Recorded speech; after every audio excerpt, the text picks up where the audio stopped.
സ്വാഗതം. നിങ്ങൾ ഇഷ്ടപ്പെടുന്ന വ്യക്തിയെ നിങ്ങളുടെ കൂടെ തന്നെ ഉണ്ടാവണം എന്ന ആഗ്രഹമുണ്ടെങ്കിൽ തുടക്കത്തിൽ ഈ കാര്യം തന്നെ ശ്രദ്ധിക്കുക. കാരണം നല്ല സ്നേഹത്തിൽ നിൽക്കുമ്പോൾ പിന്നെ പതുക്കെ നമ്മളോട് കുറേ അകൽച്ച കാണിക്കുന്ന ഒരു കാര്യം തോന്നുന്നുണ്ട് എങ്കിൽ തുടക്കത്തിലെ ആ കാര്യത്തെക്കുറിച്ച് ചോദിക്കുക. കാരണം നല്ല സ്നേഹത്തോടെ നല്ല രീതിയിൽ സംസാരിച്ചിരുന്ന ആളുകൾ പിന്നെ പെട്ടെന്ന് മെസ്സേജുകളോ കോളുകളോ വിളികളോ ഒന്നുമില്ലാതെ വരുമ്പോൾ ആ കാര്യം തുറന്നു ചോദിക്കുക. എന്തുകൊണ്ടെങ്കിലും ഒഴിഞ്ഞു പോവാൻ ശ്രമിക്കുന്നുണ്ടോ എന്നുള്ളത് ചോദിക്കുക. ചോദിച്ച് അതിന് ഉണ്ടെങ്കിൽ ആ കാര്യം മുൻകൂട്ടി പറയുക.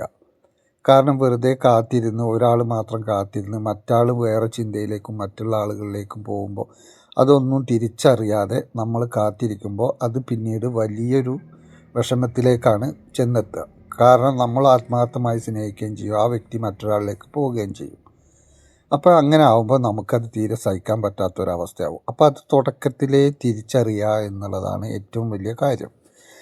ആ വ്യക്തി ഒരിക്കലും മറ്റൊരാളിലേക്ക് പോകാതിരിക്കാൻ ചെയ്യേണ്ട കാര്യങ്ങളുണ്ട്. അതിനെക്കുറിച്ച് നിങ്ങൾക്ക് അറിയണമെങ്കിൽ ഇതിൻ്റെ അവസാനം കാണുന്ന വാട്സാപ്പ് നമ്പറിൽ നിങ്ങൾക്ക് മെസ്സേജ് ചെയ്യാം. അത് ചെയ്തു കഴിഞ്ഞാൽ പോയ ആളുകളെ തിരിച്ചു കൊണ്ടുവരാനും ഇനി പോകാതിരിക്കാനും ഒക്കെ നമുക്ക് ചെയ്യാൻ പറ്റും. അതിനനുസരിച്ച് ആ കാര്യങ്ങൾ കൃത്യമായിട്ട് ചെയ്താൽ നിങ്ങൾക്ക് ആ കാര്യം നടന്ന് കിട്ടുക തന്നെ ചെയ്യും. ഇത് നിങ്ങളായിട്ട് ശ്രദ്ധിക്കേണ്ട കാര്യമാണ്. അധികം പേർക്കും പതുക്കെ അകൽച്ച ഫീൽ ചെയ്യാൻ തുടങ്ങും. അവർ പറയുന്ന കാരണം തിരക്കാണ്, ഞാനിപ്പോൾ പഴയ പോലെയല്ല, തിരക്ക് കൂടിയിട്ടുണ്ട്, തിരക്കാണ് എന്നായിരിക്കും കൂടുതലും പറയുക.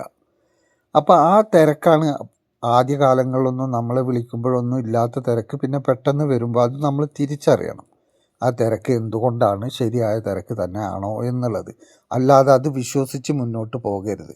അങ്ങനെ പോകുമ്പോഴാണ് കൂടുതൽ പ്രശ്നങ്ങളിലേക്ക് ചെന്നുപെടുന്നത്. കാരണം അവർ പതുക്കെ മറ്റൊന്നിലേക്ക് പോവുകയും ചെയ്യും.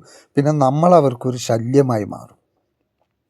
ശല്യമായി മാറുമ്പോൾ ആദ്യം പറഞ്ഞ അവർ പിന്നീട് അതേ വായ കൊണ്ട് തന്നെ നമ്മളെ മോശമായ രീതിയിലും പറയും. നിനക്ക് സംശയമാണ്, നിൻ്റെ കൂടെ എങ്ങനെ മുന്നോട്ട് പോകാൻ പറ്റുമോ, അങ്ങനെ കുറ്റപ്പെടുത്താൻ തുടങ്ങും. കുറ്റപ്പെടുത്തുന്ന ഒരവസ്ഥയിലെത്തിയാൽ നമുക്കത് തീരെ സഹിക്കാനും പറ്റില്ല.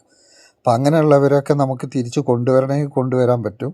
അപ്പോൾ അതിനെക്കുറിച്ചൊക്കെ എന്തെങ്കിലുമൊക്കെ അറിയണം എന്നുണ്ടെങ്കിൽ ഈ കാണുന്ന വാട്സാപ്പ് നമ്പറിൽ നിങ്ങൾക്ക് മെസ്സേജ് ചെയ്യാം.